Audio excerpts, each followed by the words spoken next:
welcome back to another episode of the Battleborn Duckers. We kind of got a little bit different of a guest in this week. We've got the former lieutenant governor from the state of Nevada, the great state of Nevada, the best state on the planet, Mr. Mark Hutchison. Brian, what did I tell you about bringing politicians on the show, man? Hey, I'm on the show every week. Why did you bring him on the show? Hey, whenever because he's a better politician than I am. Oh, because he likes the sportsman. He's actually good at it. I'll get in the past, then. Yeah. For those who don't know, Mark Hutchison was one of the people responsible for trying to push the agenda for a constitutional amendment in the state of Nevada that made Nevada a constitutional right to hunt and fish state. Right. So he did that, and he's been a really good friend of sportsmen. And why don't you tell us a little about yourself, Mark?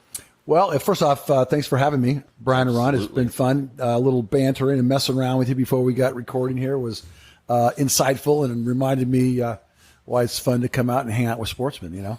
Yeah. Salt of the earth, God-fearing, red-blooded Americans. That's what I love about you guys, and I love about sportsmen and those who get up in the morning and they eat what they kill, right? I mean, that concept is so powerful. All the way back from prehistoric times, right up until now. You get up and you're responsible for yourself and your families, and going out and doing something to make it good for your family. So I was born and raised in Vegas. Went to Bonanza High School.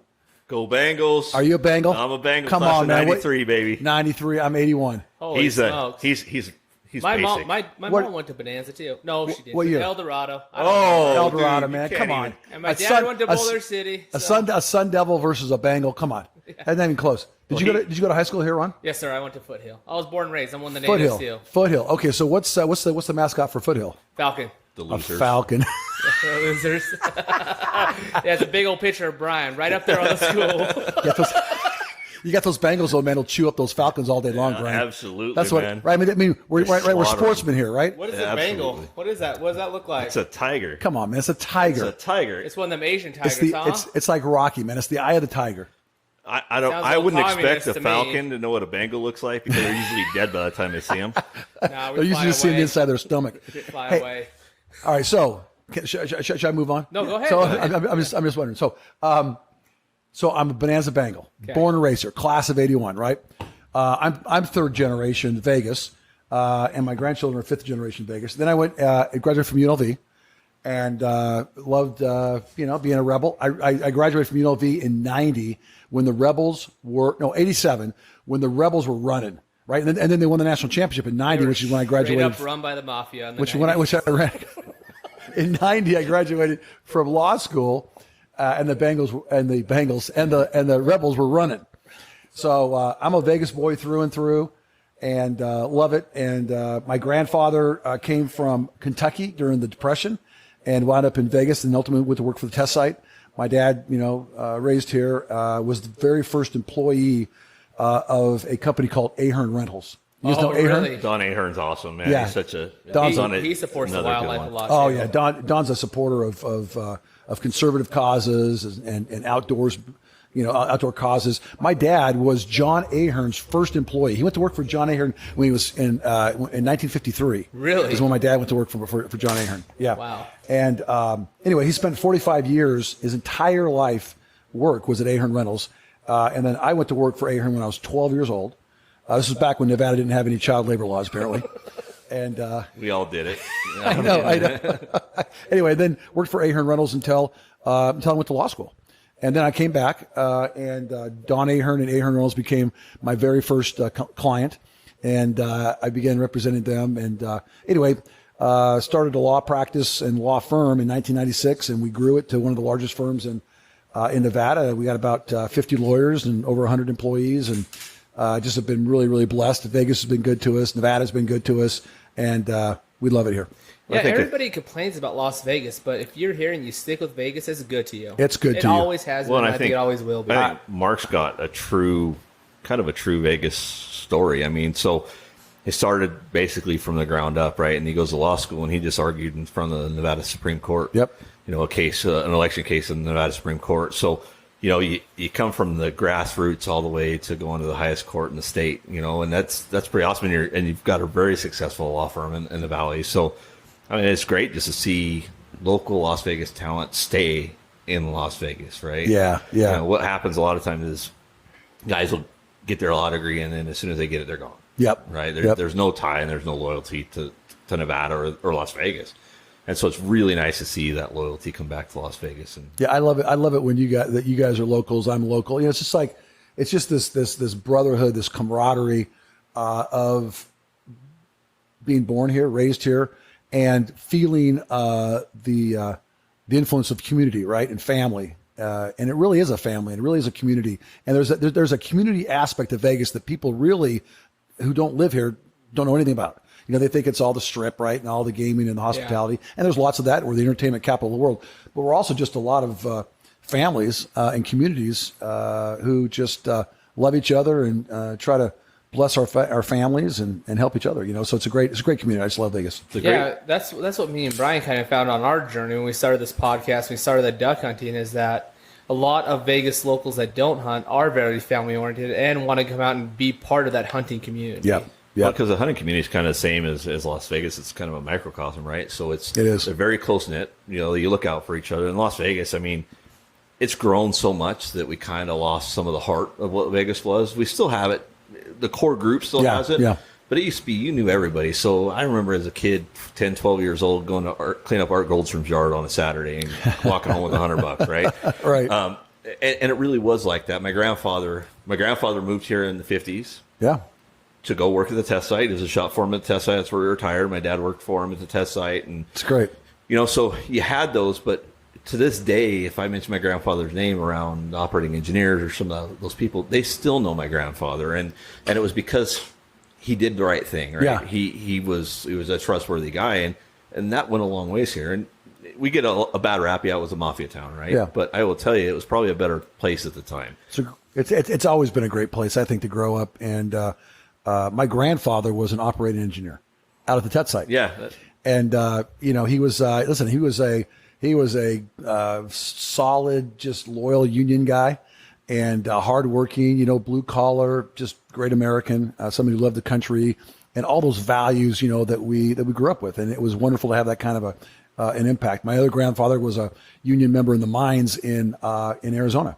So just, you know, hardworking, carry a lunchbox, put on your boots kind of guys who just brought up their children, who were my parents, and influenced us for good in a lot of ways. Those are just the old gritty guys that just get stuff done. Well, you know, they don't care about excuses. They don't want to hear your problems. It's true. Like, if you don't got a solution, don't come talk to me. Just get it done. All right, so Ron, I got an adage for you that my dad used to say. He'd say, Mark, you're either an American or you're an Americant. Americans make it happen. Americans make excuses, right? So he would just say, figure it out, you know, get it done. Don't make excuses. I know a party of Americans. So, you know, and it's funny because we talk about the union thing. So one thing about Mark is you're a really conservative guy. I'm a really conservative guy. Ron's a pretty conservative guy, but you know, my roots are deep in the union. My grandfather and my dad, and all my uncles were in the operating engineers. Yeah. I went to the operating engineers apprenticeship program. Yeah. But I still have a serious conservative value, and a lot of the union members are really conservative in the state of Nevada. We get a bad rap because the unions fund more of a liberal agenda, right? But that doesn't mean that, you know, I support union through and through. I think they're a great thing. Now, I don't support their policy and their politics, you know, and we can do that without supporting that. And you know, I think that's a tough thing. Is you look at a conservative candidate and say, they're never going to get union backing. But I will tell you that Trump this last time through got a ton of union support. Well, that's where he really broke through with the blue collar union workers who saw him as embodying, even though he's this real estate, you know, multimillionaire New Yorker, he embodied their values and what they held to be important in life, way more than, you know, the party that supposedly represents unions. And I think that's going to continue to change. I think particularly for labor unions, they are going to be more and more aligned with Republicans, because I think Republicans have become really much more the party of workers than Democrats. Democrats have become, many of them, just kind of coastal elitists who just are out of touch with union members and people who carry a lunch pail and put on a pair of boots every day. Well, when Trump was in office, he fed them. You know, he made tons of jobs for the union workers, and it's hard to argue with somebody that's like paying your mortgage. That's exactly right. And he cared about them, and I think that was reflected in the way that they really supported him. And I think you're going to continue to see that. That was one of the that was one of the strokes of genius that the Trump campaign really demonstrated in that election in 2016, was just how to tap into blue collar workers, guys who got guns in their pickup trucks, who go hunt ducks on the weekends, right? I mean, that's who Republicans, I think, are going to appeal to currently and even more so in the future. Well, that's the scary part, is so as we start fighting, and there's a lot of, the new ATF director nominee, and there's a lot of things going out with some things that are not so firearms friendly. Yeah, right. It's scary for hunters. Yeah. Because some of the things that they're implementing, I was watching a video today. It was like a 25-minute video on short barrel rifles and what their rules are for short barrel rifles. And it was so confusing. And the state of Nevada just made a ton of people felons by the legislation that just was signed. So they made a bunch of people felons that these were legal firearms to go buy, and they went and bought a legal firearm. And now if you have a foregrip on it, then that's 2 points. Well, you can only have 3 points before it becomes an illegal weapon. And, right. And there were certain things like optics or sights. So you're so limited on what you can have for a sight. 90% of the guns that are on the market in that category that are now considered pistols are no longer legal to own. And so you're going to take sportsmen that have done nothing wrong. They bought a legal weapon, they own a legal weapon, and now you've turned them into a felon and they can never hunt again. Yeah. And that's a problem. I have an issue with that. And part of the problem we have as sportsmen, we talked about it a little bit, Mark, is we have a lot of political power, but we don't use it, right? So true. We keep our mouths shut. So true.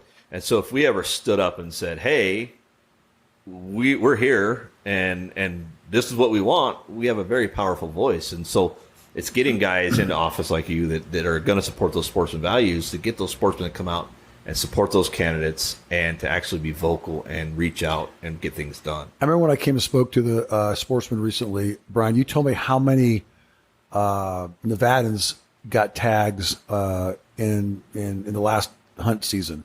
I mean, overall for all the hunting, it was 300,000 or something, wasn't it? It was a large number. That's how many applicants went in. Yeah. And so you think about how big that coalition. That coalition is bigger than just about any other coalition I know of in Nevada.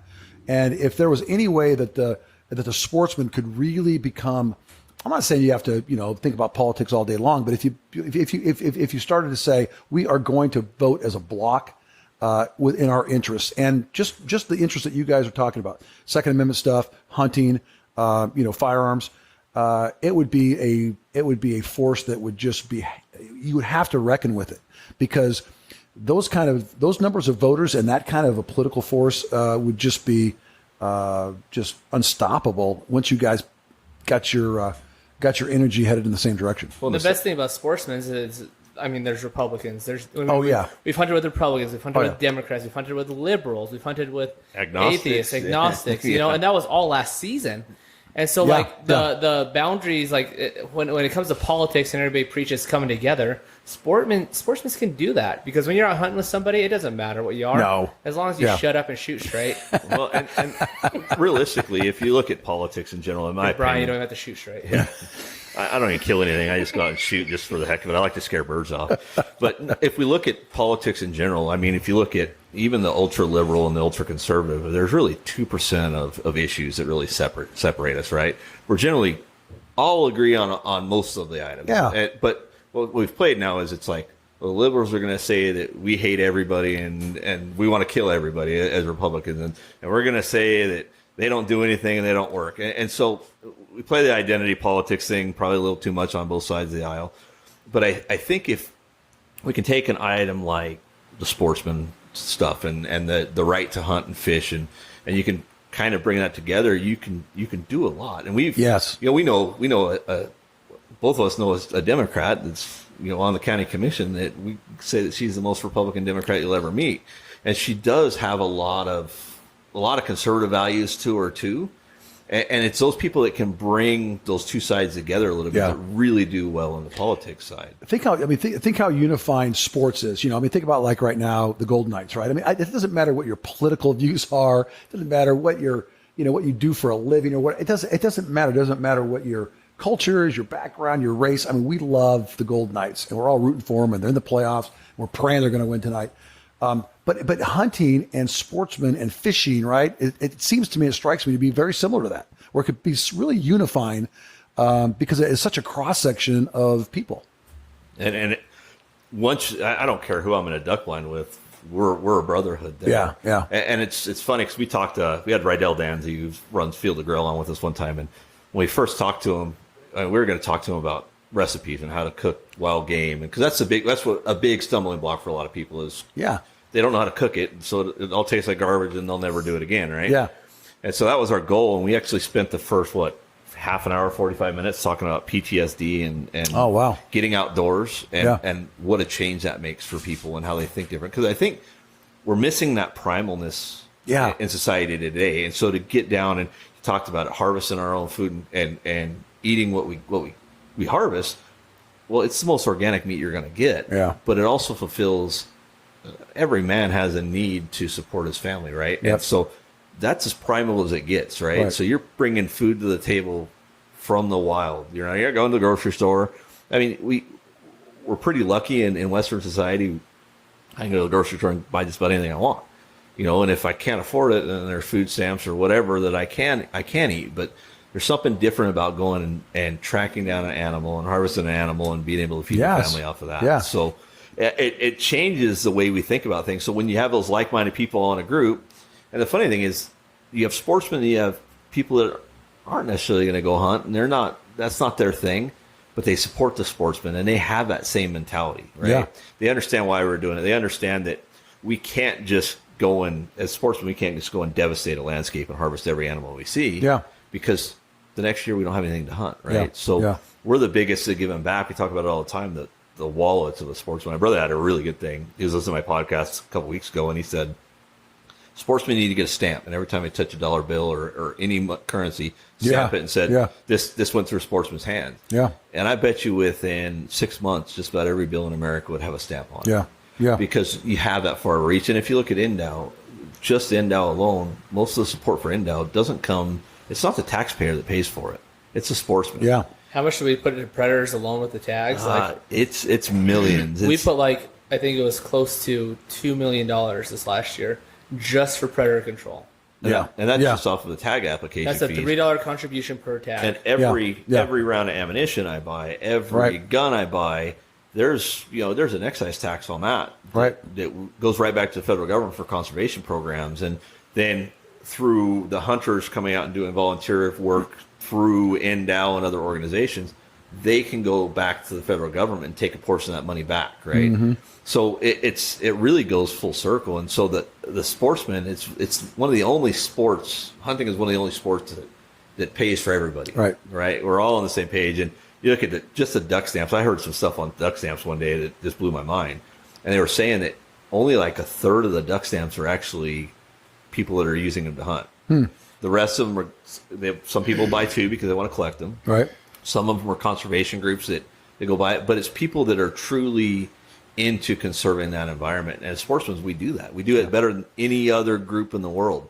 And you have a motivation to do that, right? Yeah. I mean, it's in your best interest to do that. To be conservationist, right, and to treat the land with respect and wildlife with respect. And it's in your best interest. It incentivizes you because that's what your sport is, and that's what sportsmen love. And you do it out in the wilderness, right? You do it out in the wild. You know what's something that's funny about sportsmen, though, is, we put all these taxes on ourselves. We're the only group of people that come to the government and say, hey, can you go ahead and take some money for us? Increase our fees. That'd be great, because we really like these deer up here on this mountain.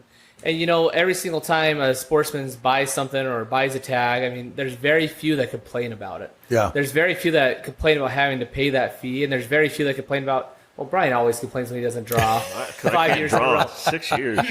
But at the same time, you don't feel that bad because the consolation prize is you're helping that animal you love. Yep. When we go out and hunt, it's not just about that primal thing and putting food on your table. It's about time spent with other people. Right. Because you're out there with people and you don't have your phones on you. You have to be quiet, and you're walking, you're spending days together in the wilderness looking for one animal. You might never find them, but you get to know a lot about a person and how you can like those people. And it really breaks down boundaries and is super therapeutic. And you spend so much time with each other, like you said, without your phones, right? You're just talking. Yeah. It's back in the day, like even before radios, right? And television, and certainly before social media, where actually two human beings or more had to speak to each other, right? And engage each other and entertain each other with stories and with, information about yourself.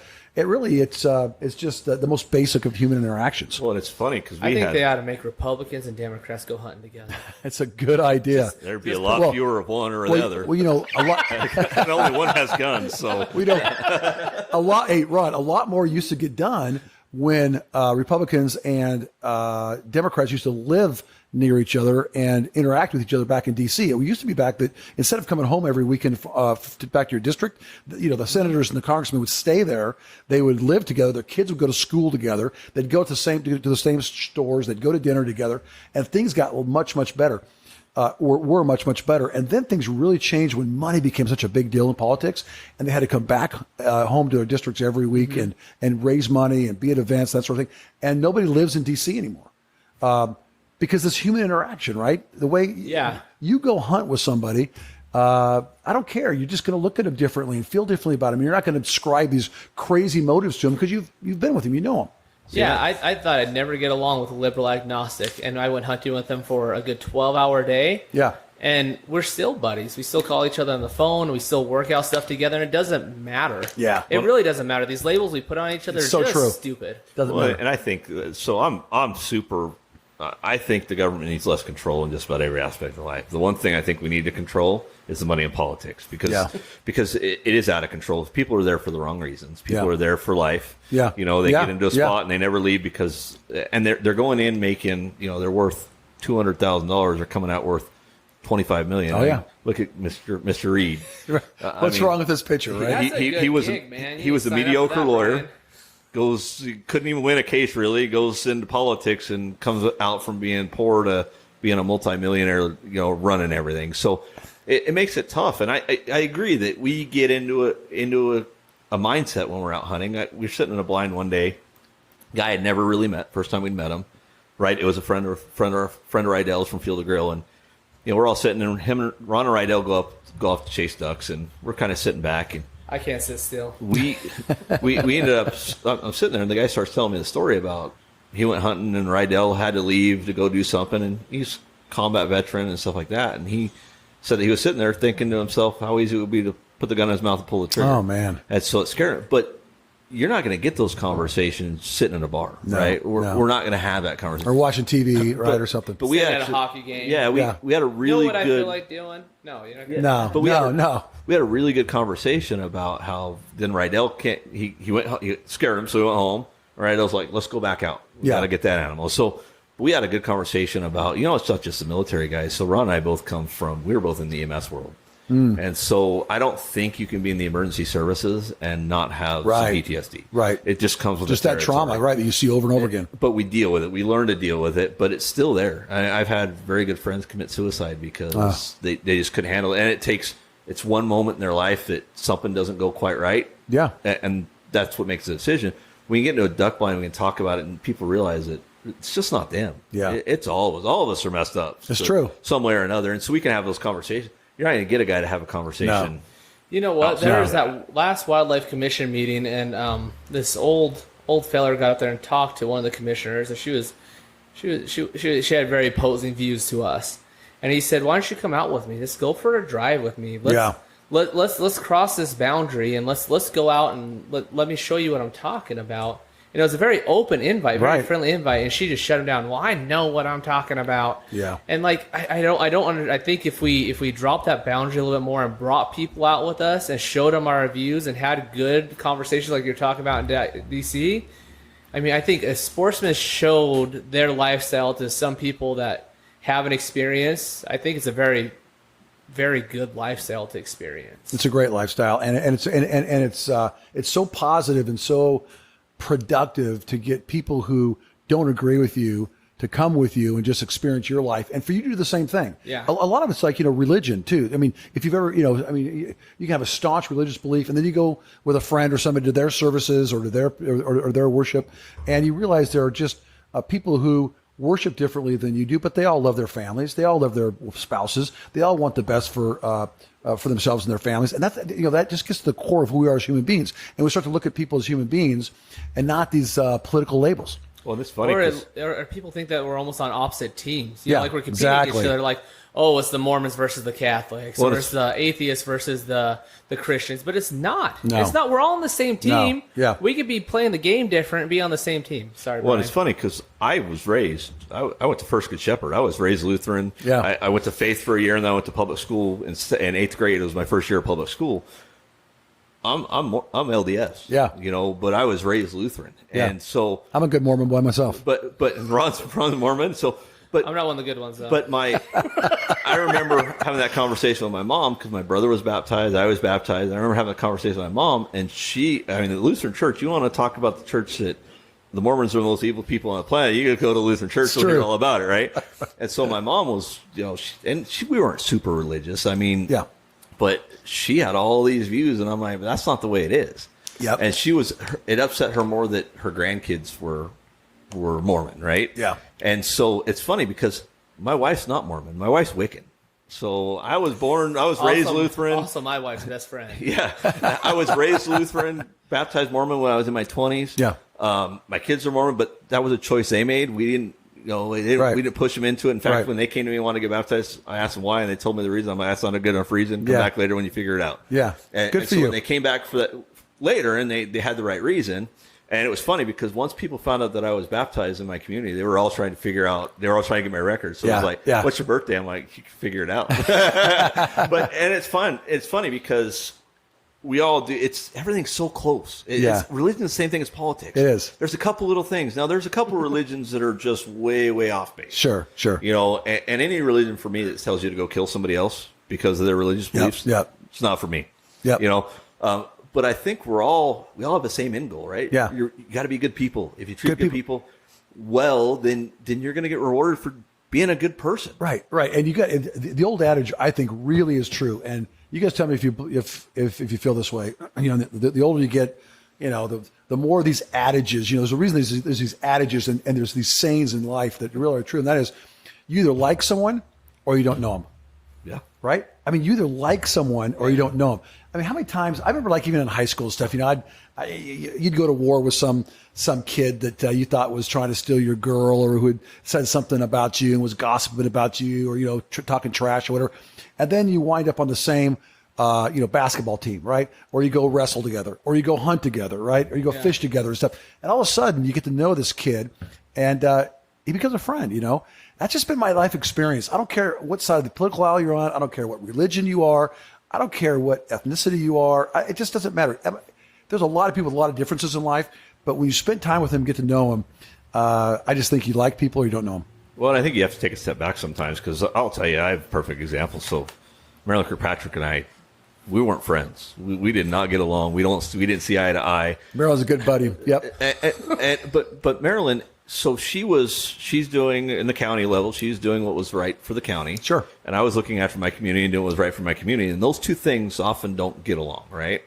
And so when there were some certain things that would happen, and it's like, I'm going to call you out on it. I'm going to call you out all day long. I'm going to be truthful in it. I'm going to drag you through the mud and lie about it, but we're going to be truthful about it. Well, she did some things this last year for our community. She was instrumental in getting our football team to be able to play football. Yep. She put on a community fair for our 4-H and ag kids. Marilyn and I have actually formed a pretty good bond. That's great. That's great. It's funny because we were in a meeting. I was in an economic development meeting with her the other day, and I go, "Hey, Marilyn, you're doing a great job." And I'm like, "Did you think I'd ever say that to you?" And she goes, "No, but I like it." But that's a good point, right? I mean, you saw the good in Marilyn. Marilyn sees the good in you. Marilyn is a terrific public servant. She really is. Absolutely. And she's on the opposite side of the aisle as I am, and we don't share all the same political beliefs. Sure. She shares a lot. I mean, you talk to her, and we were doing an event, and some of the things she said, I'm like, did you just really say that? I mean, but it is, I had to take a step back and look at me and say, look, let's give it another chance. Yeah. Let's see how it works. And so sometimes we just have to do that as people. And I think one of the things about getting in a duck blind is we're all on the even playing field, except for Ron, because he sucks so bad that he's way below everybody else. He gets more opportunity than anybody else, but you gotta be can't able to shoot harvest straight, anymore. right? Yeah. No, he's got it. his problem is he can shoot straight, but his gun never goes off. So it just clicks. I don't know. I get a lot of practice pulling up. He pulls the trigger a lot. I got this old Benelli, and I pull up on the ducks, and Brian laughs because I'm like sighted, and it goes click, and nothing comes out. And Brian's like, ah. I got to tell you guys something. I had one of the best experiences with my father-in-law. He's a big hunter his whole life. He's a big gun enthusiast. He was a competition shooter, was a champion, sporting clay and trap shooter. And anyway, he's getting older. He's 86 years old. And he said, hey, I want to give something to you, Mark. And my wife and I said, we got to go to see her dad. He's getting older. He's in okay shape, but he's getting up in years. And he said, Mark, I just want to give you something. I've been saving these for you. And he brought out these two beautiful matching shotguns, 410 and a 20 gauge. And it was just it just had just these beautiful, inscriptions on them and art and just a couple beautiful guns that he'd used for years and years and years. And what is it about weapons and guns, that connects you to that person when they give something like that to you? I mean, that is it's like he was giving a piece of that to me, a piece of his life to me. And it was really kind of emotional for me because I know how much you love to hunt. I knew how much you love to shoot those guns. And then when they pass those down, and you see that in very few activities in life where it passes from one generation to another or from one friend to another, or in this situation from my father-in-law. And that's one of the things I just love about guns, about hunting, about sportsmen, just that tradition and that family experience that's generational. Well, I think it's primal too, right? So he's giving you a tool, right? Yeah, that's right. He's giving you a tool that he's used successfully, and so that tool's being handed down. And there's a country song called "Granddaddy's Gun," and it talks about it's just an old that song, Brian. It's an old double-barrel shotgun with a cracked stock and all this other thing, but you can't replace it. It's got no value, right? So there's a lot of things. I was talking to my wife. Her dad's gun. Have you heard that song? I have not. No. It's by Bone Collectors. Oh man, it's such so a good album. Yeah, yeah. Man. It's actually Aaron girl, Lewis from Stained. Okay, so yeah. He turned country. Is that who it is? So it's Aaron Lewis that sings the song. But and I was talking to my wife. So my wife's parents are getting a little bit older, and her dad smokes like a chimney, and so did my father-in-law. They're not going to be around forever. And he's got some guns, and he got some guns from a friend that don't have a lot of sentimental value. And my wife's like, well, I think my brother's just going to get all the guns. I'm like, here's what I'd like to see. She goes, maybe you get one and the boys get one. I'm like, I want Cody and Cash need to have, the boys need to have some of their grandfather's guns. That's exactly right. I don't need them. Right. They're not mine. Those boys need those guns. Yeah. Because there is that connection, right? And there's that connection with that family thing. And you see it all the time. And for me, it was my favorite gun ever is a Marlin 30-30. Yeah, it's not a great gun. Yeah. But I got a 30-30. That was my grandfather's gun. Yeah. So I have a connection to that gun. So if I had my choice of buying any gun on the planet, it's going to be a Marlin 30-30. That's just the way it is. And I think that's the thing is you don't have to have.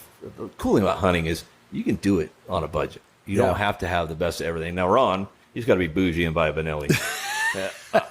I go and find a knockoff Benelli because Benelli lost their patent and pay half price for it. And after I bought mine, Brian decided to tell me about the deal he found. That was good. Well, you got to step up. Hey, but with those guns, he's right though. Like a gun passed from a grandfather to a son to another son.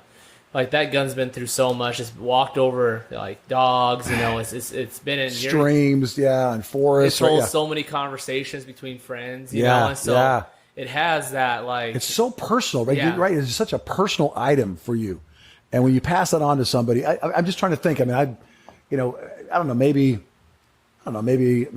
some books. Maybe maybe some of his car, but not even those things. It's like a gun that you pass down and really, when you say, if you want a piece of me and remember me, here's my guns, Well, a gun's a very personal thing, right? So we all have our preferences, right? You might shoot one thing and I might shoot another thing, but it is a personal thing. So the gun that's going to work for me isn't going to be the gun that's going to work for Ron. Yeah. The gun that works for my son, he loves his gun, and I'm like, that's a pump. I can't. No, I'm not doing it. That gun has a story too. That gun has a story of us taking friends out, and then friends calling us and say, "Hey, there's a really good gun in the shop," and then Cody having just enough money to buy this new shotgun for himself. And It's the first gun he ever purchased. Yeah, so so cool. So he's a kid. Yeah. He's saving up his Christmas money and stuff, and he's not great with his money. So as soon as it's in his pocket, it's gone. And he didn't have a job. He's got one of them lighter pockets. Yeah, he's got puts that money and starts a little fire and burning It's true, holes. man. So Yeah. he got enough money where he had like $250, $260 or whatever. And one of the guys that we took hunting worked for a gun shop, and he said, "Hey, there's this gun in here. You need to come look at it." And so Ron calls me and said, "I found the gun for Cody." And so it was a 870 Magnum. Yeah. With a Hastings 30-inch barrel. Yeah. And it was perfect in his budget, right in his price range, great gun. And the funny thing is he's got this kid. I love this kid to death, but his name on TikTok is Nevada Mullet. He's got a mullet now, bought himself a minivan. But his gun, he's got Beck stickers on it. He's got a Battle-Born Ducker sticker on it. He put a barrel sticker on a Battle-Born Ducker's barrel sticker. He wanted to make a barrel sticker for him. Yeah. But he just, that gun he loves that gun. And so that's a piece of him. And that's a piece the cool thing about a gun is I could take a gun that I bought in 1940 and I can shoot it today. Yeah. Now you're going to have to, some of the older guns, you're going to have to make some adjustments, and you're going to have to make sure that the powders are right and stuff like that. Depends how many times you baptized it too. That is true, because we all know that the only thing that guns have to worry about are two things: rust and politicians, and that's it. So, and rust takes a little bit longer. I may steal that line from you someday.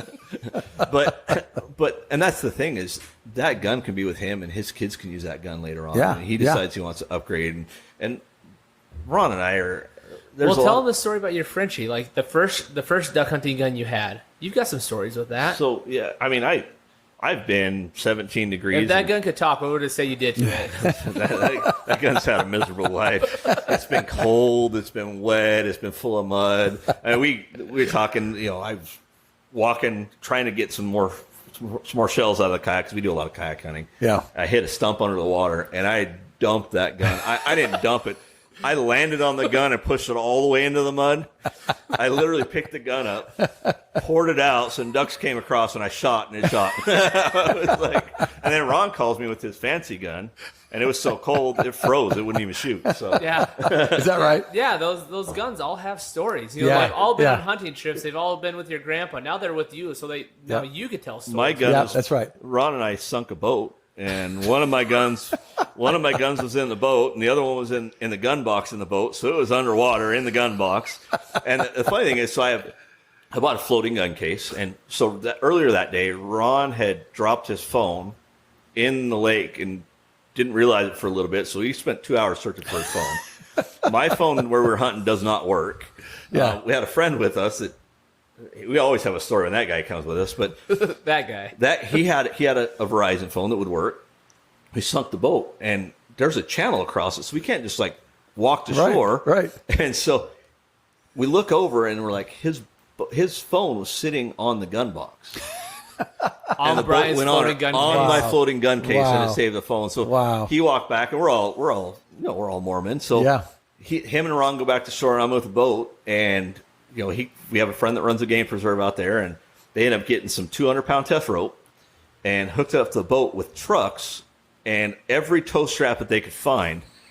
And we pulled this thing probably 300-400 yards. And then finally the 200-pound test snapped, and the boat was high enough to where we could bail it out and took it to shore. And get it.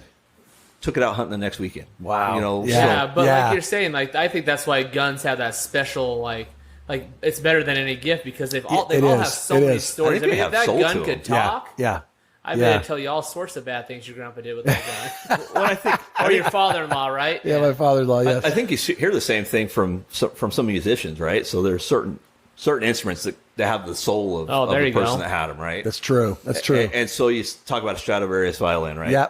Why is it such a great violin? Because it has a soul to it. Yeah. And I think firearms are the same way. They have a soul. Each one of them is a little bit different. I could take two identical brand guns, put them side by side, and they're going to act completely different. Mm-hmm. And so part of that is you have to learn that gun. And so there's a lot of investment that goes into being good with a firearm. Yeah. And an individual firearm, I can shoot one gun great, and I go to shoot my kid's gun, and I can hit the broadside of a barn from the inside with the door shut. Yeah, yeah. So I think that's part of it, is you have to put the effort into that. And so you're giving, not only are you giving them the gun, but you're putting everything that you had into that gun. You're giving that with that. Yeah, I am sure that your children appreciate your guns, right? I mean, are your children? I got to believe that they're just like, look, when Dad dies.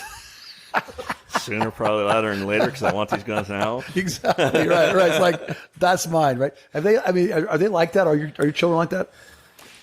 I guess they are, but my father-in-law has passed a lot of guns down to my kids already. Oh, okay. Like okay. when my son turned 12 and became a deacon, he gave him his first 410. Yeah. And that was the 410 he shot with as a kid. So great. And what's awesome is my kids are the only ones that hunt on that side of the family, so we've got a corner on the market. Yeah, I'm gonna have to get into that family. I think. That's the way it's gonna be. All the sisters are taking me. One of the dudes, I guess. I think it's funny because hunting, it does something to a guy. So my father-in-law's, he doesn't speak to anybody. I mean, he's super quiet. We do parties, and I actually went to work with him. I would work with him part-time when work was slow. Yeah. And him and I get along great. I mean, the person he is away from his house is not the person he is at home. That's for sure. Yeah. But my older son, I have a stepson, and then our middle boy, Cody, he just graduated from high school.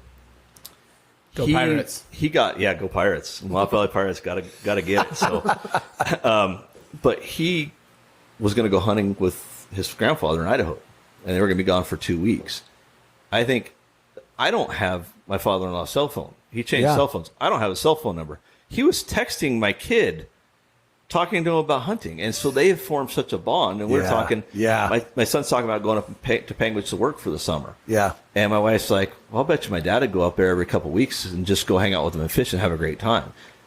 But they bond. It's something they could bond over. Yeah. And he doesn't have my brother-in-law is in Washington, so those kids aren't around. And they're younger and they're not as into it. Cody's super into it, and so it's his first grandkid that really loves that. And so they have such a bond over that you can't replicate that somewhere else. No. But speaking of that, do you think that's why, like, you see all these gun activists like me and you, and we don't want our guns taken away, we don't want laws made to take our guns away? I wonder if it's because we love our firearms so much and they mean so much to us, and that's why we don't want them taken away, because they actually represent a heritage more than an idea of killing. It's a great point. There's more to it than just going out and shooting something, right? There's a heritage, there's a tradition, there's a family connection. It's all that's wrapped up in those firearms that people who don't know us, those of us who love guns and love the Second Amendment, love hunting and sportsman activities. That's why it's just so important, like we talked before, about them actually being able to come and experience this. I remember, my brother was on Metro his entire career, and he used to encourage people to go on ride-alongs, and Metro used to encourage people and citizens to go on ride-alongs, because it's like, come ride with me for a night and see what a police officer deals with in a night before you start to criticize me or criticize the department. And that had more benefit than just about anything else. Same thing with Israel, the state of Israel. When if you're a public official, oftentimes you'll be invited to go to the state of Israel to go see what it's like, to live in Israel, because you hear so many things that are just not accurate, and they want you to experience it. And when you come back from Israel, you're a supporter of Israel. When you come back from a ride along with Metro, you're a supporter of Metro. You go on a hunt trip, you're a supporter of hunters.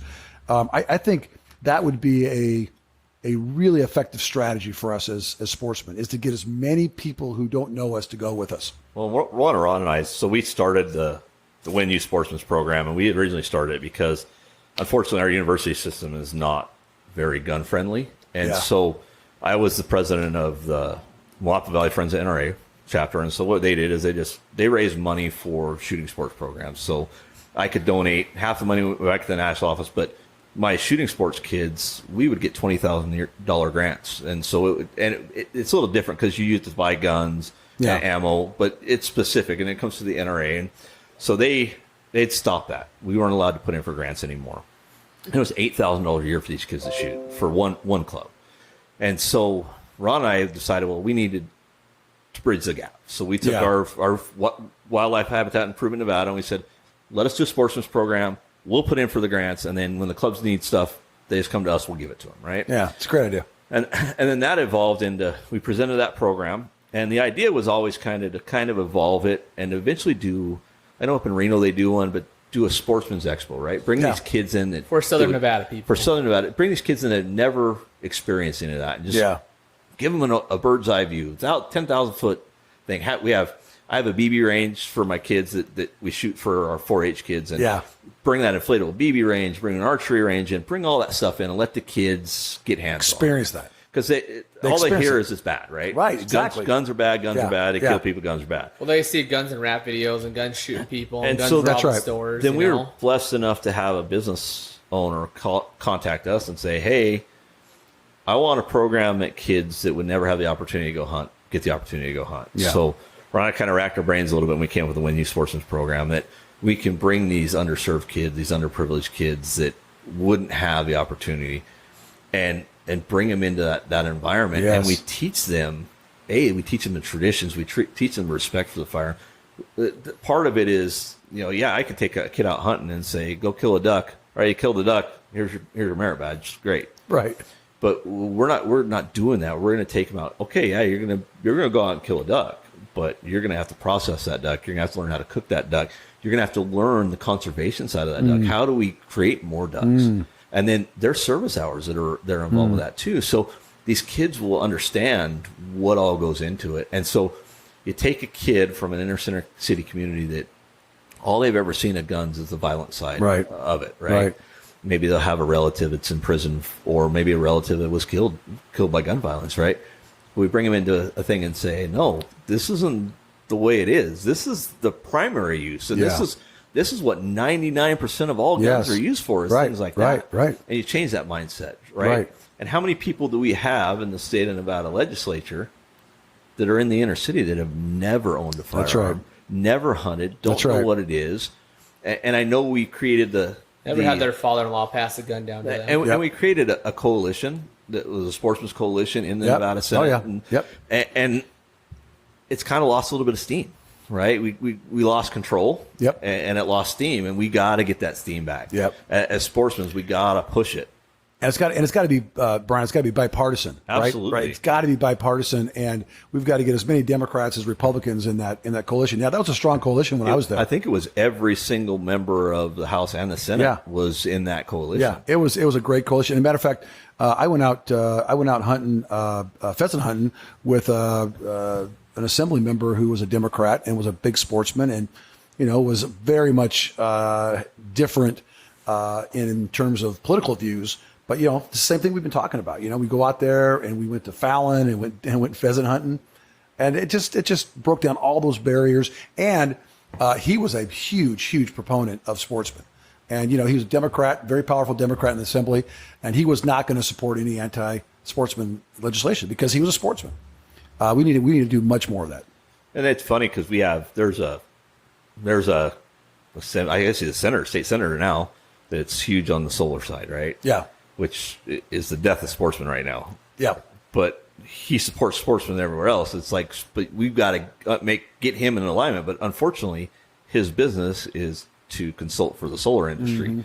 So that's a tough one. But you got to be able to bring both sides of the aisle together to get anything done. And it's got to be to a point where that sportsman coalition is so strong of all the sportsmen that the anti-sportsman doesn't dare to be anti-sportsman. Cross that line. Because that when they are, then that's your ticket out. They're going to get called out. Absolutely. And as sportsmen, we have to do that. I don't care what side of the aisle. Or it's just they don't want to deal with the headache. Like, listen, I just don't want to fight with those guys today. Yeah. That's why Mike Reese does such a good job, is because I think they get sick of hearing from him. And he's like, how many emails do you need?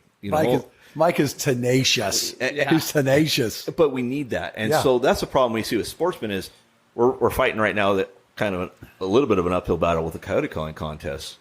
And the only go people that again this weekend for it. the only people that want to step up to the plate are the antis. Right. So that's the only voice you hear. Yeah. As a politician, if that's the only voice I'm hearing, and I don't know any better, guess where I'm siding. Hey, we got a saying in politics: the passionate 10% always defeats the indifferent 90%.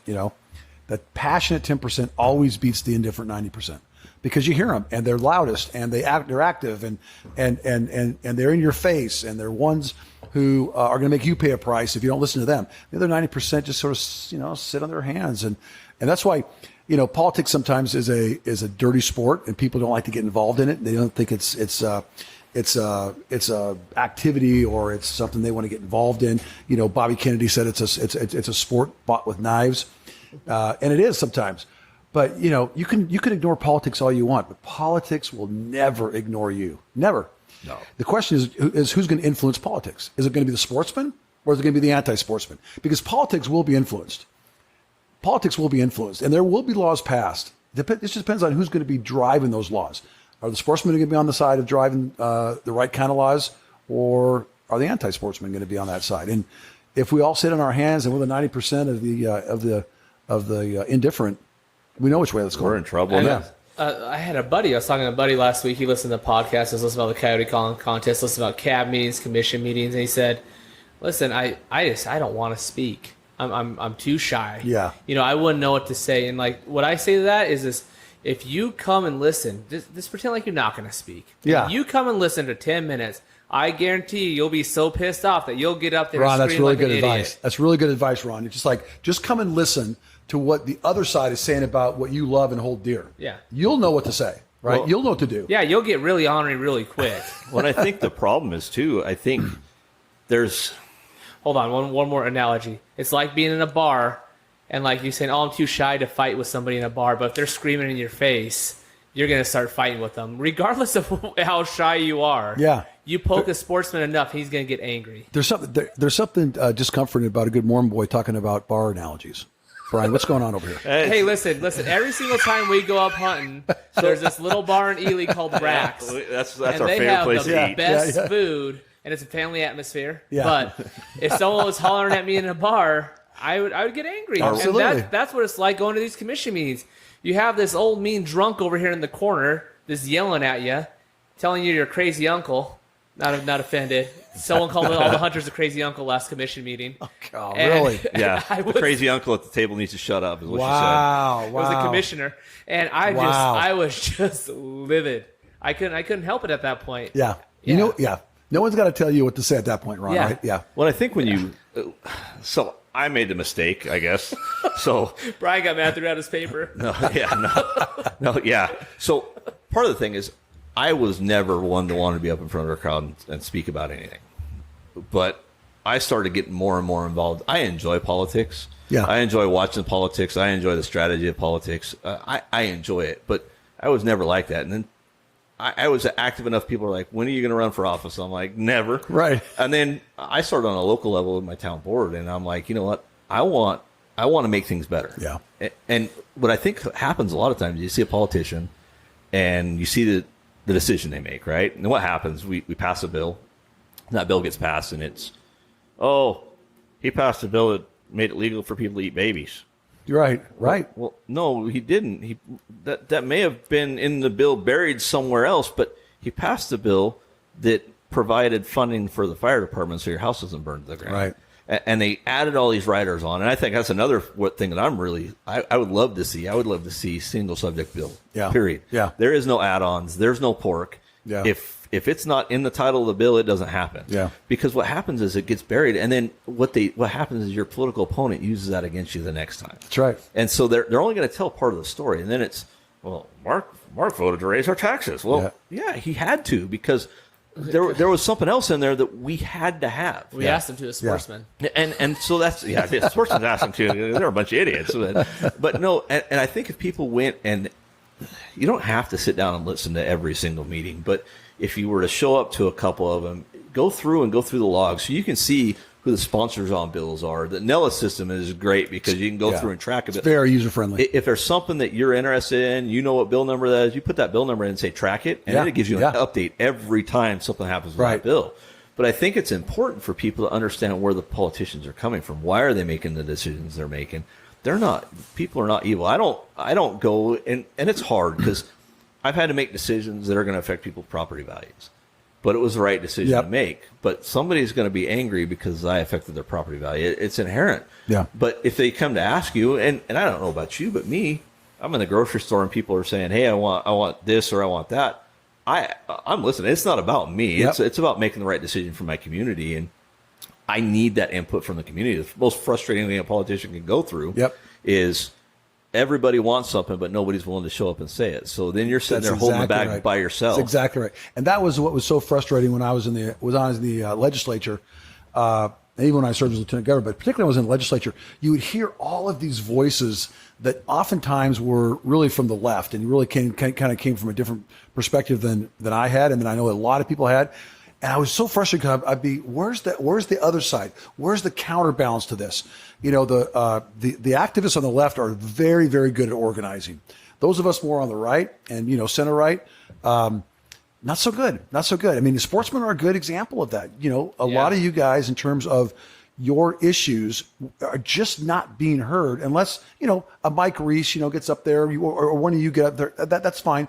And you guys are just carrying a lot of the water. But there are hundreds of thousands of you that I just implore to get involved in the political process just a little bit so that your voices can be heard. Because there are counter voices that are just saying the opposite of what you want. What argument do you have if sportsmen say, "Oh, I don't want to get involved in politics; it's dirty"?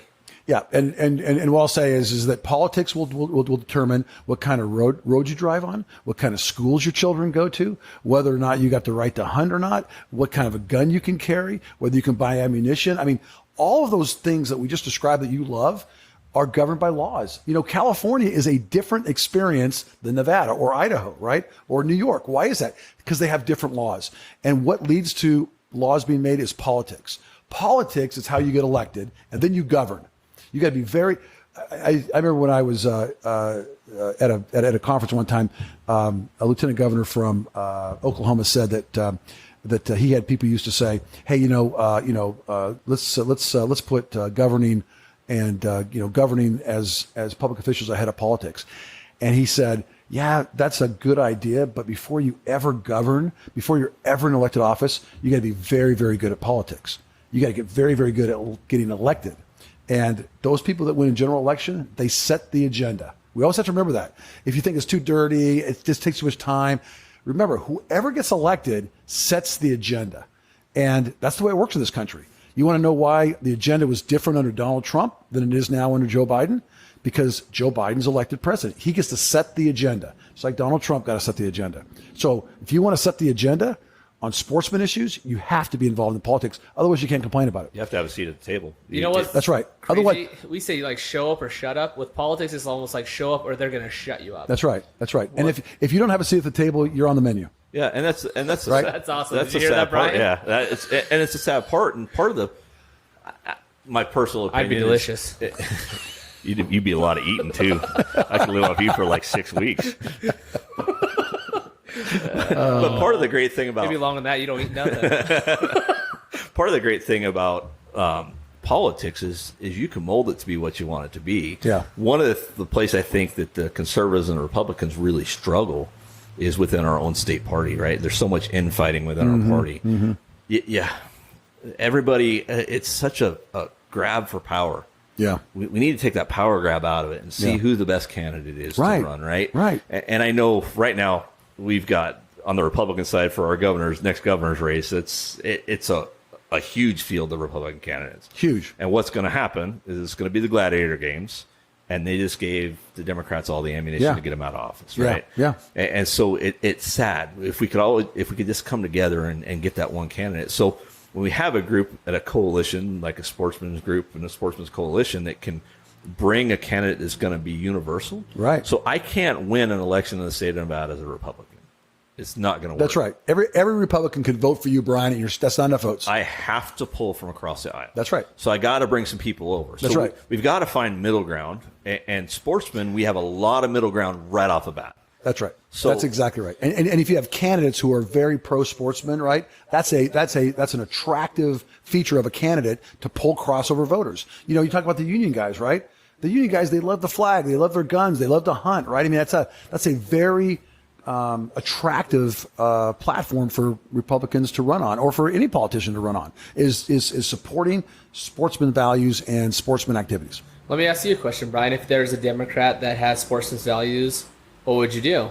Well, I don't vote I honestly, truthfully do not vote based on party line. Yeah. So I look at policy, and I rank by policy. Yeah. And in fact, I'll tell you that when Donald Trump ran, I'm not a big fan of Donald Trump style. It's just not my style. It's not the way I do things. He's my hero. I think Donald Trump He's a real estate mogul. Did an amazing job. I think he did a great thing for our country, and I wish he was still there. But I will tell you that when I went through it, Ted Cruz was actually my number one on policy. Oh, okay. So Ted Cruz and I align on policy a little bit more. And I'll tell you, Donald Trump wasn't even my number two. Yeah. Austin Peterson was actually my number two. Really? And he's a libertarian because of the constitutional value. I will tell you, after the election and Donald Trump won, Austin Peterson opened his mouth, and I'll never vote for him again. Yeah. I could never even consider him. When Donald Trump got the Republican nomination and Austin Peterson was out, there was no doubt where my vote was going. And people are like, how could you vote for him? I'm like, yeah, he's a jerk. He's a pompous, arrogant jerk. No doubt about it. He's a chauvinist, whatever you want to call him. But his policy is sound. And his policy was the right thing for America at the time. I didn't vote for him as a person. I don't want him to babysit my kids. Right. I want him to run my nation. Right. And so I think a lot of people, especially when you start getting to the presidential thing, and even when you start getting to state politics at a higher level, I will tell you that I think Ryan Bundy's an excellent guy. I think he's got a lot of good things to say. I don't think he's ever electable. Right. And he's not electable because he doesn't have the look, right? But you'll He's invite not him polished. over for dinner, though. I would invite him over for dinner, and I I won't love invite Cliven. Donald Trump over. No, and I love Cliven Bundy, but he goes a little bit overboard sometimes, and so you have to control it. But we vote in this country based on looks and who has the best ad a lot of times, right? Yeah. William F. Buckley was the founder of National Review. This was just a great conservative policy magazine, and he was Ronald Reagan's favorite magazine to read, National Review. And William F. Buckley was a very, very famous conservative commentator and debater, and he had a program called Crossfire on TV, and he'd bring people in and debate them. And he's just a very strong intellectual conservative. And he said, "This is how you decide who to vote for in a Republican primary. This is how you should decide how to vote for someone in a primary. You should vote for the most conservative candidate who can win a general election." Absolutely. Right? The most conservative candidate who can win a general election. Now, some states and some districts, let's say a congressional district, that may be more of a moderate, because it may be the most conservative person you can get who can win a general election. And as Republicans, I'm fearful that we haven't embraced that principle like we used to. You win elections when you have someone who's conservative enough, but who can still win a general election. If somebody's too hard right, they can run a primary all day long. Only 20% of registered Republicans in the state vote in a primary. 20% of registered Republicans vote in a primary, and so they tend to be more of the activists in that primary season. And so a lot of times we'll elect somebody who's unelectable in a general, and then we wonder why we don't have any Republicans in the state. So we have to be smart enough as a party to say we're going to give candidates enough flexibility in districts where they need to have the flexibility in order to win a general election. There just shouldn't be all these litmus tests that some people think they got to apply. I don't know who elected these people gatekeepers of the Republican Party. It wasn't you and it wasn't me. We have to be a lot smarter in these primaries, to your point, Brian, and in selecting the candidates to go on and win general elections so they can set the policies you're talking about. Yeah, and they could bring, so especially you start getting into you look at the governor's race coming up, right? Yeah. So that governor has more control than people will ever understand. So the legislature, it's so true. They set law, but guess what? Every director of a department is going to be assigned by the governor, right? The governor appoints over 3,000 members of boards and commissions. Yeah. Over 3,000 members. He appoints all the vacancies, right, with the judicial offices, controls the executive branch of government. We have a 24/7, 365 day a year executive. We have a every other year 120-day legislative branch. Nevada is executive branch centric. Very powerful executive branch in Nevada. Yeah, the governor. And so if you get, we're not going to get. I'll tell you, if I'm really concerned. I'm actually a social moderate and a fiscal conservative, and I think that's a lot of people are. A lot of conservatives, a lot of people especially. Are. Yeah. And I think what happens is, if you get the candidate in, everybody thinks is perfect, and they're going to get into office. To get into office, they're going to have to sacrifice something, and then they lose their base, and they don't get in office next time because they didn't do what I thought they should do, right? And we're very fickle as voters, right? So the minute you do something that I don't like, I'm not voting for you again. And I look at this election cycle we got coming up, and it's, I've got Democrats jumping ship and coming over to the Republican side because they see blood in the water, right? I don't think Sisolak will ever get reelected. I think on the Democrat side, there's just as many upset Democrats over the COVID thing as there are Republicans, and people are out of work. Pretty quiet about Sisolak not getting reelected. Well, I'll tell you, anytime you've got an incumbent governor, it's an uphill battle, and he's going to have this will be about at least a $10 million race. He's already got, I think, about $6 million banked, and by the time 2022 rolls around in the spring or the summer, he'll have probably $15 million in the bank. And in the meantime, the Republicans are going to be beating up on each other in the Republican primary. He'll sit back, wait to see who merges. A wounded, duck, coming out of the crowded field, and immediately begin just to attack that duck and just start to just pound away. So, if we don't do what you're talking about doing, Brian, which is let's get smart, let's ride behind a candidate who doesn't have to spend all of his or her money in the primary, so that he or she has a shot at Sisolak, then we got a shot. But if we don't do that, and I'm starting to see that there's lots of people jumping into this primary and reconsidering when they thought that they were out, and it's tough. I'll just give you a real quick example. When I was running for lieutenant governor, I raised $1 million in a 4-month period of time. $1 million in a 4-month period of time. And I say to people, do you know what it takes to raise $1 million in 4 months? You got to get up every single morning and raise $10,000, 6 days a week for 4 months. You got to take the Sabbath off. Okay, so you got to take the Sabbath off, but 6 days a week. On Monday I get up, I got to raise 10,000. Tuesday, 10,000. Wednesday, 10,000. And you do that for 4 months. You're going to raise $1 million. Now, the primary is over in June of 2022. The general election is in November of 2022. If you come out of some food fight Republican primary, you're going to come out with zero in June of 2022. Steve Sisolak will have $15 million in June of 2022. So you got to raise at least $10 million to make it competitive. $10 million to make it competitive. You got 4 months to do it. So what does that mean? Remember, I told you, 4 months for $1 million, $10,000, $100,000 every day for 4 months. What are the prospects of doing that? It's tough. Well, in a Democratic state, I don't know. For the Republicans, it's tough anyway. So we're always at a fundraising deficit. We are. On the Republican Party. So we just got to get smarter about these primaries. That's why I just really hope that we can coalesce around, really a major candidate and make sure that we give our candidates a shot here at this race. And I think we got to have. I think part of the problem I have, I don't see, and I know you're behind a certain candidate, but I don't see a candidate that excites me. Yeah. Well, I don't see that's one. why there's going to be a food fight like he's talking about. Well, it's true. Listen, I mean, and that's fair. I mean, people have got to be excited about somebody, rally around somebody, and get excited about a candidate. I'm very supportive and hope that people will rally. But I'm worried about it. I really am, Brian. I'm worried about whether or not we're going to be in a position to be competitive come June of 2022. Do you want to change our minds why we should think who we should rally around? Or not right now? Okay. Sorry. Are you looking for like some breaking news announcement here on the show, or No. you want to kind of talk just in general or more specific? General, yeah, like what you should look for in a candidate. Yeah. So I think first off, it's you have to have conservative values, right? That's what excites us. We get excited about people who are pro family, right? Pro Second Amendment, right? Somebody who's going to be strong on immigration and preserving the sovereignty of the United States and protecting our borders. Someone who's going to be strong on tax policy and make sure that we're not giving away all of our money to the to the government. But I think that you have to have somebody who is strong conservative values, but also I think you have to have somebody who has a vision for building the Republican Party. I got to tell you something. Harry Reid did a great job building the Democratic Party. Yeah. I mean, it's a machine, guys. Whether you like it, you don't like it. I mean, somebody told me one time, figure out reality and deal with it. The Democrats have a machine, and it was built by Harry Reid, and it is a highly effective machine. The Republicans don't.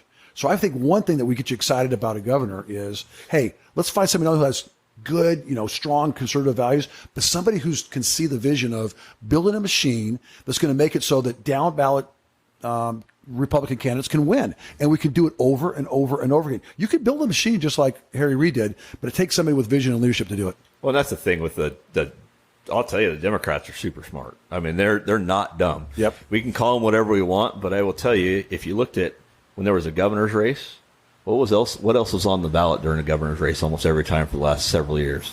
Marijuana, right?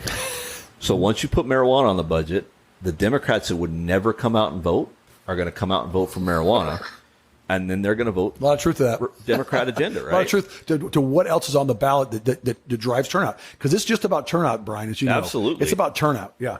And the thing is, so in the state of Nevada, we're not even, the Republican Party's not even number 2. The independents outweigh the Republican Party. The nonpartisans, yeah. So you got the Democrats, then the nonpartisans, and then the Republicans. So you've got to win all of the Republicans, right? A bunch of the nonpartisans, and some of the Democrats as well, to be competitive. Yeah.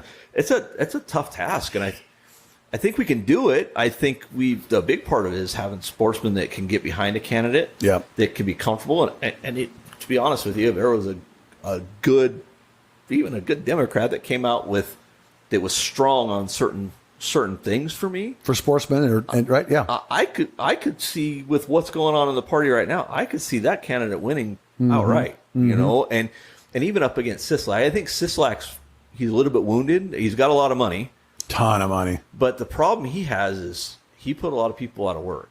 A lot of people were declared a lot of jobs in a lot of industries in a couple days. A lot unnecessary, of people right? Start losing their non-essential, houses. And he ruined a lot of my profession. He almost killed us. No, in the real estate profession, in the rentals, with tenants, right? Yeah. Oh my gosh, the things he passed were just unconstitutional. So, and we're getting into a point now where June 30th, the moratorium's over.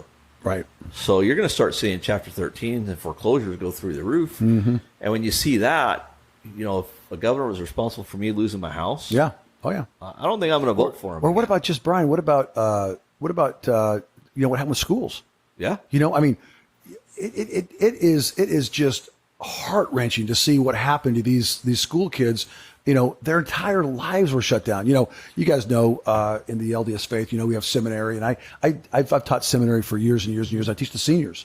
To see what these seniors in high school went through. You know, think about how important your senior year was. Yeah, my son was a senior this year. Right, I mean, just how you're right. Yeah, and your son, right? Your senior year, and that's such a formative, important year in your life, and they lost it. They lost everything. They lost everything in terms of the connection to their friends, sports, the culture of high school, the dances, you know, the traditions, everything, their relationship with their teachers. They lost all of that. And it didn't have to be that way, right? I mean, the science did not drive that. That was politics. Witness Florida, right? We know this because there were other states that chose different policy directives, and the COVID numbers were either lower or about the same. Yeah, right? No, and that's the thing that's what frustrates me is it was all about politics, right? It was all about getting Donald Trump out of office. Yep, it was 100%. Yep. And the other thing is, so Donald Trump was responsible for the vaccines being accelerated, oh, right? Yeah. Warp speed. The Democrats take all the credit for it at the end, right? But it was tough, and we were lucky enough we live in a community where our community stepped up, right? So my kids still got the dances. I mean, they weren't school sponsored, but the community put on dances for the kids. You guys were fortunate. Yeah, they got to go 2 days a week to school, so they still got to see their friends a little bit. But sports was almost non-existent. We got to do a little bit. But it got to the point where our community, instead of having the graduation through the school district, where everybody had to wear masks and all this stuff, we did it as a community. Just did it yourself. And we did a parade. We paraded through town. Almost the whole town showed up for these kids. And we did it on the ball fields. And, you know, the kids got to walk the stage. There was no masks involved. But we're a conservative community, right? We're almost, I mean, we're not, I think we're probably 60%, maybe 70% LDS out there. Yeah. So we have that strong family bond, that community connection. Yeah. I think that's one of the things that's waning in Nevada that used to be here a lot more. The community connection to each other. You don't know your neighbors like you used to. Yeah. We take a lot of pride in, you know, being Bengals because that was a thing. It was your neighborhood. That was a connection, man. And we called it. It's funny because we called it the Mormon Gorman. Yeah, you know, and so it was almost all LDS when I went there. Yeah. But you had guys that played professional football that came from that school. You have politicians that came from that school. We have one of the best professional baseball players in all of baseball. Yep. Came from there. Actually, we have 2 or 3. We have a guy that plays for the Cubs, and I don't know where the other one went, but they came from our school, and there's pride with that. Yeah. The guy that sings from Imagine Dragons from them, he was a Bonanza High School graduate. So the pride's gone away a lot from what it used to be. It used to be the community surrounded that community, and there was a love for that community. Now it's so transient, right? Yeah. As soon as they build, I remember going when I was a kid, going out to Desert Shores delivering phone books. I'm like, who the heck would live way the heck out here? And Right. that's the middle of town. Yeah. Hey, but bring it back full circle, like talking about the seniors not having their pinnacle. Like that's a pinnacle in life. The high school year, senior year is a pinnacle. After that, it goes downhill a little bit, and then you go back up in your 40s. But you know, Oh, you got a ways to go then, Ron. I got a ways to go.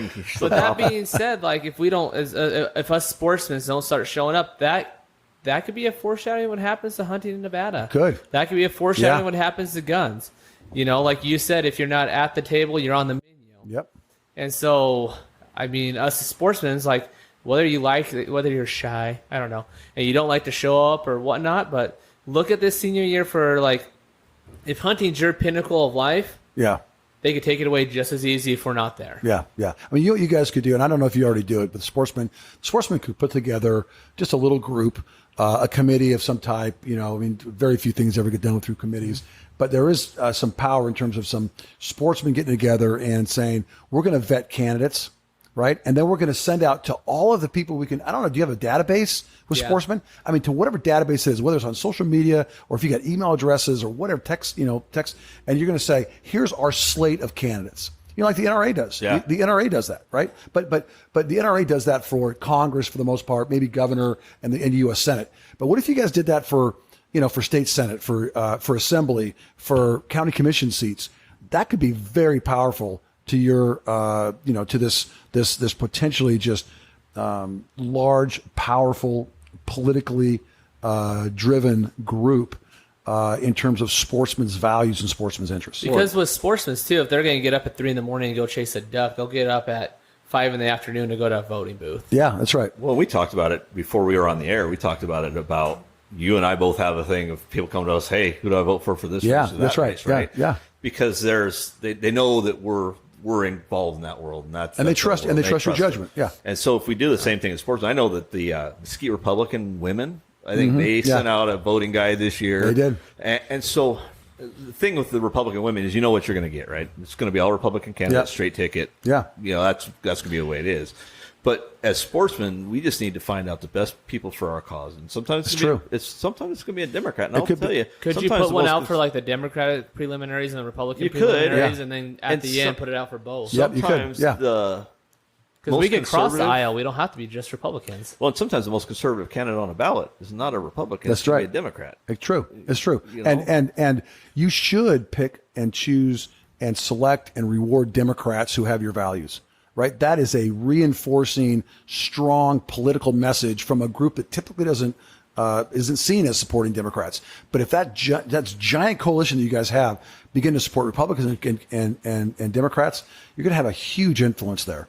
Do you think that would influence the policies they choose to do? No doubt. Because if we go, hey, we have this group, we're going to send out this letter to, I mean, just on one of our mailing lists, we have 800 people, and then I think the coalition has up like 10,000. So yeah. I mean, like, yeah, that's powerful.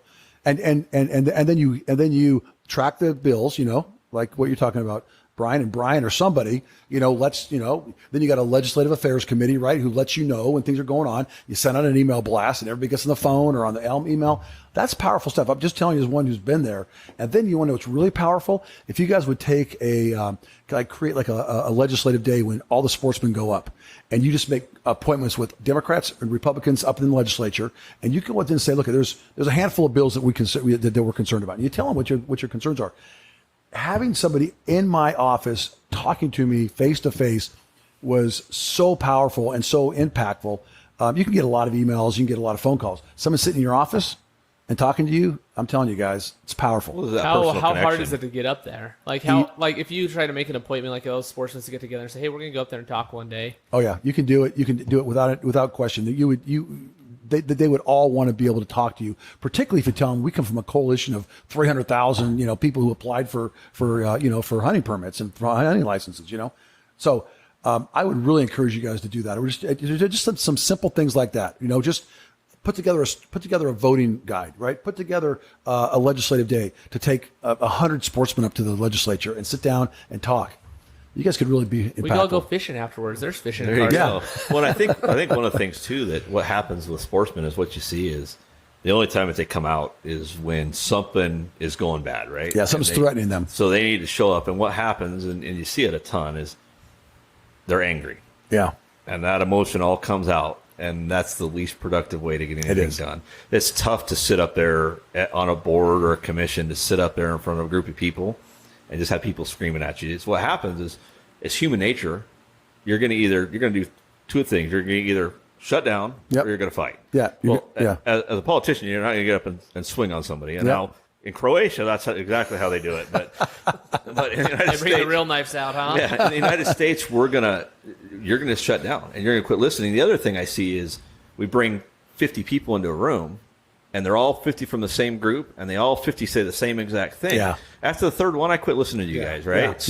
Yeah. And it's funny because you have to. There's planning that goes into it. It's politics, right? So there's a strategy to it. It's just like in your job. I'm sure you want to be the last one to make an argument, right? That's right. Because get the last word. You want that last word to make that impression, that final impression. When they go to vote to make a decision, when that judge goes back to decide the case, you want the last thing he heard to be your voice, right? That's right. And so as sportsmen, we need to kind of watch the room and play the room. And so sometimes you're going to have your strongest guy, and he's going to want to be right out front and be, boom, in your face. But really, pull him back and, hey, you go on and wait for everybody to be done, and when nobody else has come up the mic, go ahead and go on up and speak. Mm-hmm. And what you'll see, and what we also see is, if you go up and speak, if you make a valid point, just understand that that's going to be turned around and it's going to be put somewhere, and it's going to be exactly the opposite of what you said. Right. So we had that happen with the coyote calling contest. So I testified in front of the state board, and my thing was, hey, there's no science to this. We haven't done any studies. Let's not make any decision until we have true facts and science. Yeah. Well, there was a biologist from a conservation group that came up with some garbage that wasn't true science, because none of it's been studied. The whole thing, none of it's really been studied, because it's an unregulated species. They're not going to study an unregulated species. The paper came out, and they quoted two people. They quoted me saying that we need to have better science, and we can't make any decisions till we have a true science. And then the next quote was from the biologist. So yeah. And so you have to understand that that's coming. That's right. And that's why, we talk about it. And it's tough getting into politics. Is they're going to turn their words on you any way that they can. Oh, yeah. So it's sometimes it's tough. You say something, and then they cut the first 3/4 of it off and attach something else to the end of it. And so you have to understand that there's a possibility. And, sure. And there's a possibility that you're going to read something that you never said. That's right. And so, but it's important for us to get up and make those statements, and it's important for us to make an emotional impact. But an emotional impact is not screaming and yelling. Mm-hmm. An emotional impact is being passionate about what you have to say. If you can make it a personal thing to a legislature or a board member, if you can make it personal to them, then that's going to go a long ways. So we just don't need all the generic, hey, yeah, I think this is stupid. Well, that's great. But right. But what's impactful? What's going to be the most impactful thing? And writing a letter, if that's all you're comfortable doing, write a letter. And write a letter. Get 10 of your friends to write letters.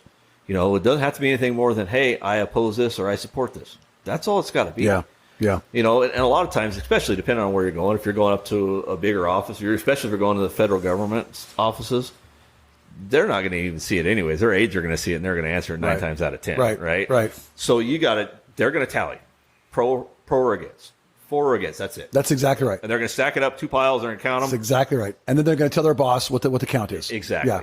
So you can put all that effort into it, but I will tell you the most impact is going to be standing in front of the guys, getting that personal connection, and saying, hey, I want this for my kids. I want this for my grandkids. I want to have this tradition, have those conversations about why we hunt, why we fish, and why it's important to us.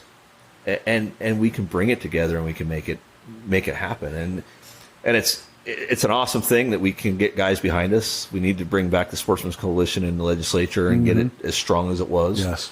But we have to build friendships to do it. It's almost the same as a hunting truck. You know, you got to have that same atmosphere as in your hunting truck, where you're not there to fight. You're just, there's no other static, and you're just trying to understand one another. That's right. That's right. And we're trying, and I think we all generally have the same goal. We're trying to make the world a better place. Yep. And we just have different ideas on how to do it. And if we can look at it that way and try to find common ground, Yep. I think there's a lot of people who can find common ground with sportsmen, right? Because the No same doubt. people that are anti-sportsmen are the same people that want to eat organic. You know, there's that common ground. So if you Yeah. explain to it, and I think we had one of his employees didn't really do guns, anti-hunter. I was actually scared of guns. So, Yeah. was told it was bad. Our second episode was her antelope hunt. Wow. So It's great. she's not ready to go back and do it again. Yeah. But she's like, I would love to go with somebody else. I just don't want to pull the trigger. Yeah. And it's understandable, but she has a greater impact. And she was brave enough to say, how can I make this decision if I've never done it? Yeah. And so she came to Ron and said, hey, I want to put in for tax. That's great. That's great. You know, and It's I a great story. If we can do more of that, I think we're going to come ahead. And I think if we can build coalitions, and the great thing about people like you is you've got both sides of the aisle, right? I told somebody one time, fighting some solar stuff, I'm like, hey, you got a great resource called Joe Heck. Yeah. Joe Heck, he's got the feds, right? Yeah. So he was in the Senate. He's got friends. Yeah. And their answer was, well, we don't want this to be political. Well, it has to be. Yeah. You have to use the cards you have. And the resources you have. Yeah, and so when we have those resources that, you know, I can reach out to you and say, hey, this is our issue, Mark. And you say, hey, well, call this person. I'll call them and let them know you're calling. Yeah, yeah. Let me know how to, yeah. And we can make those things happen and have those conversations.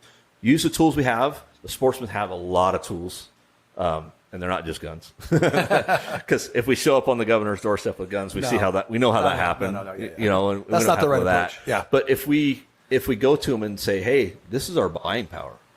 That's right. Guess what? We may only give you $10 a piece, but there's 300,000 of us. Mm-hmm. Mm-hmm. You know, now we talk about that $100,000 a day number. Yep. That becomes a lot more manageable. Exactly when right. you got 300,000 wallets that are Exactly available right. to you. So Yep. I think it's important, man. And we're long. So Yeah. Well, So- it's been so good to be with you both. No, It's been fun. No, I really appreciate what you said. If you're not at the table, you're on the menu. You know, you have to be there, whether you like it or not, whether you like politics or not. If you like hunting, you like your hunting culture, and you like your guns, and you like your gun culture, and you want to be able to pass down your granddaddy's gun to your kids, it's That's time right. to start showing up. That's right. Show up, you know, and you can contribute to a candidate with money. You can make phone calls for a candidate. You can write letters, you know, about bills. You can go up and testify. If you want to do that, you can send an email. There's a lot of ways you can get involved in politics. Well, I appreciate you coming on with us, Mark. So happy. Sitting about with a couple rednecks, and I personally I love you guys. It's just been a lot of fun. I personally hope that we get to see you a little bit more in another role soon. I think you did an awesome job when you were. Thank you. Well, just stay tuned. north and- Stay tuned, Brian. There you go. So, like we always say, man, if you're going to take somebody out, you're going to go out this weekend, take somebody with you. If you're going to take somebody with you, why don't you teach them something? If you're going to, can't do either take them or teach them, hunt hard and make sure your vote counts. Thanks.